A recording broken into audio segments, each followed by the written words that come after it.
We're here today talking to Bill Nelson and Joseph Trefler, who are both in New York right now and are sometimes collaborators. And they were both winners of our New Voices project back in 2015. So we want to talk to them a little bit about that and about their musical theater careers before and after. If we can start, I'd love, guys, to start by having you give us just a sort of a brief description of where you were at in your career as a musical theater writer when you found us in 2015 for the New Voices project, so we sort of know what brought you to us and where you were at that point back in 2015. Bill, do you want to start? Sure. I went to long ago, I lived in Kansas City and I had a little theater production company, and we would, my partner was a director and she would direct whatever I wrote. So I would write things specifically for that. And it started out as plays. And I said, I really wish I could write a musical. That's what would be fun. And she's like, well, then write a musical. It never occurred to me that a normal person could just do that. So I wrote a musical and we did it, and that was fun. And then I decided I needed to come to New York to go to the graduate musical theater writing program. At Tisch? At NYU? Mm-hmm. And that was fantastic. So I came here in 2006 for that, and it was a great experience. And then since then I've been writing with people that I met in that program. And then I also joined the EMI workshop and started writing with people in that program as well. And that's an ongoing workshop, so I still participate in that. Mm-hmm. And then I hooked up with Joseph I guess Joseph can talk about that part. Does that answer your question? Sure. Yeah, let's switch over to you then, Joseph. How about you? Sure, yeah. I started writing musicals when I was in high school, so it's been almost 11 years now. So I wrote some short shows. One was produced at my high school, and then another short one was produced at my college. I went to the University of Toronto and did a degree in classical music composition. And then I also decided I needed to come to New York and go to the same program that Bill went to at Tisch. Mm-hmm. So I did that, and together, Bill was my collaborator for my thesis project at NYU, mm-hmm. which was Not Both Funny. And we did for the thesis project, your final presentation is a 29-hour equity reading. Mm-hmm. So we did that reading, and a year later was when we did New Voices. Right. And can you talk just briefly about that experience of submitting your work to us and the process that you went through and the concert that went along with the whole New Voices project experience? Is that for me? Sure, Joe, you can take it. I don't really remember exactly the process of applying, but I do remember it was fun to see the concert. I wish that I could have been there in person, but we were able to video conference and to see it, and it was great to hear the material performed, particularly one of the songs we submitted. We had actually we had a recording of it, but it had never been performed live before, so it was really, really great to see a live performance of that. Cool, that's wonderful. So since that time, have you guys continued to write together? Do you have, and I assume separately as well, and what projects have you been working on, or are you working on right now? Well, we've mostly been working on Men with Money since then. It's been a super crazy year since we last saw you. We had 2 readings and a little workshop production all happening overlapping each other, like over the fall. At totally different venues, different directors, everything was different casts. We cast the show 3 different times. And so it was very intense, but we had a lot of opportunities. Terrence Mann directed one of them. Oh, wow. And so we learned a lot, and from our workshop production that was in Queens, we finally got to see the whole thing on its feet. It was like super minimal sets and costumes that the actors brought from their closets, but we got to see how the whole show flowed, and found that it did flow, and found that it was working. And so now we're working on updates to that, and we're going to start working on a new show as well. Ah, a new show. So can you tell us anything about it, or is it too soon? Well, we're deciding, but one of the possibilities is we'd written one song that was one of the songs we submitted for NMI, and as a to see if we wanted to write that show, and so that's one of the shows that we're considering. Oh, great. Okay. Joseph, I'd love for you, I know that you sometimes split your time between New York and Toronto, and you have some activities going on in Toronto. Can you talk to us a little bit about those? Yeah, for sure. So the new thing that I've been doing is I am actually a professor at Sheridan College in Oakville, Ontario, and I teach 2 courses there. So I'm commuting back and forth every week. Every week to Toronto from New York? Yes, wow. every week. So I teach musical theater songwriting and musical theater structure. So that's been really exciting, and I do love teaching. And then I also am one of the co-founders of the Canadian Musical Theatre Writers Collective. And we're exactly that. We're a collective of Canadian musical theatre writers, lyricists, composers, and book writers. And we have over 200 members across the country.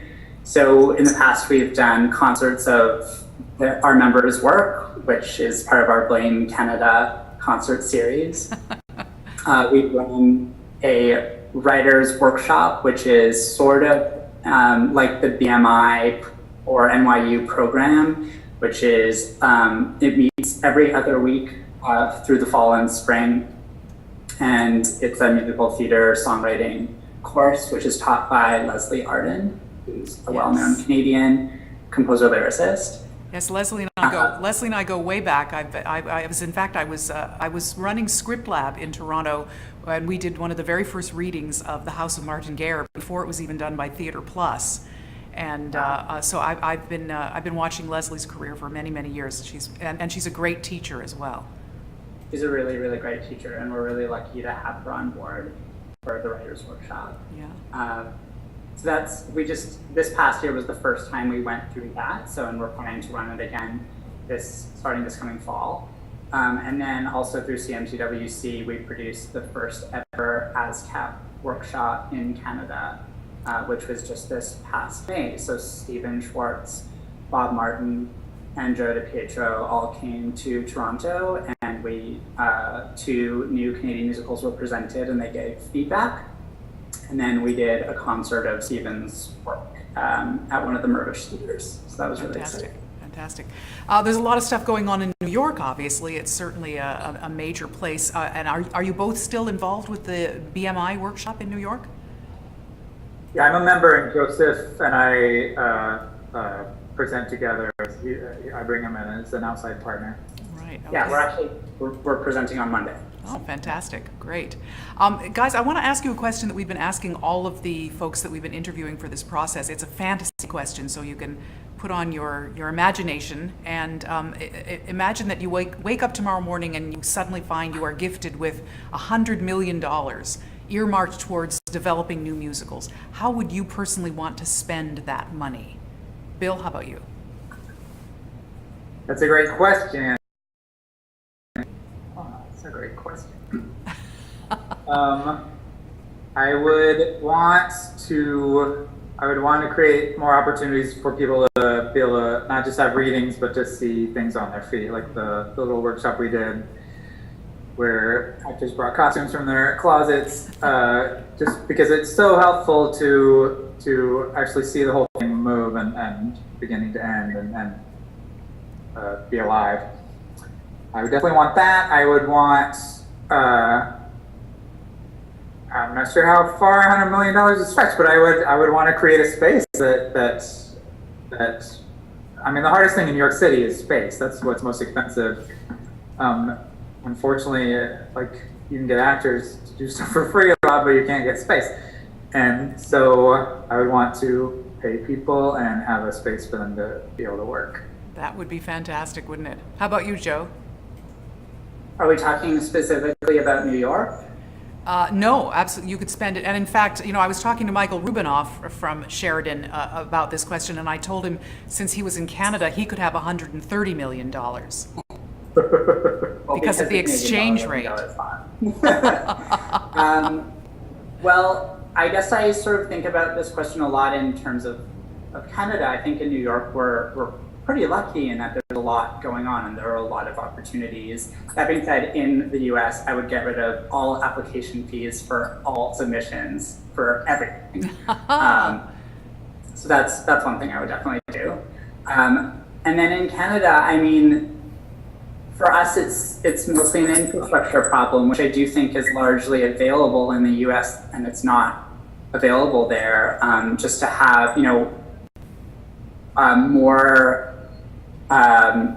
programs to help writers with their craft.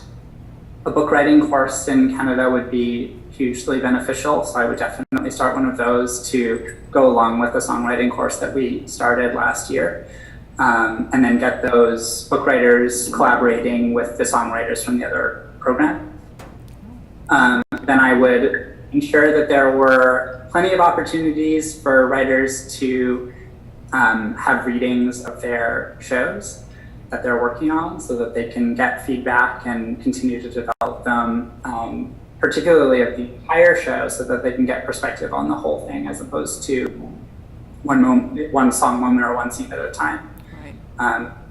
Then I would try and incentivize producers to take risks on new work, because I think that is the biggest struggle, is getting producers to do that, and maybe a little bit of, again, $100 million is a lot, but musicals are also expensive, so that might not go. Doesn't go as far as you would hope, but but maybe it can be used in some way to help incentivize them. I'm not sure how. Great. Okay, thank you, both of you. To wrap things up, I'd love for you to think for a moment about where you think musical theater is going, and if you had the opportunity to give advice to young writers today who are beginning to write the musicals of tomorrow, advice that maybe you wish you had or have figured out since you were in the early days of your career, what advice would you pass on at this point? My thought about where it's going is it feels like because there's a lot more pop sensibility in musicals these days, that the craft is decreasing, because what's accepted in pop songs is not necessarily good for musical theater, because you need to understand lyrics the first time you hear them. You need to get information and keep the story moving. So that's where I think it's going, but I think that it's going to swing back because things do. And so my advice to musical theater writers is to do what they want to do, what they love, and keep at it, and make sure the craft is good. And I believe that musical theater is going to become much more popular in the future, like it was in the old days. I think it's going to be more of a mainstream thing that people want, because it's a lot of people, it's gotten this reputation as something not cool or not whatever, but when people go, they love it because it's stories that are told with music. Like there's just nothing better. So I believe it's going to swing back. I believe there's going to be a huge resurgence in the popularity of it, and so my advice is to be ready for that and be as good as you can be. Well, yes, I think it already is swinging back. I agree with you 100%. We can just hope that it keeps going in that direction. How about you, Joseph? I also think it's swinging back as we speak, with, between Hamilton, La La Land, all the new movie musicals that are coming out. And television, Crazy Ex-Girlfriend, and everything, there's just more and more of it, which automatically makes it more mainstream. Right. So I think that's super exciting. I think this is, like, people have said it's a new golden age, which, sure, I think so. I hope so. So I think my response to your original question is very similar to Bill's.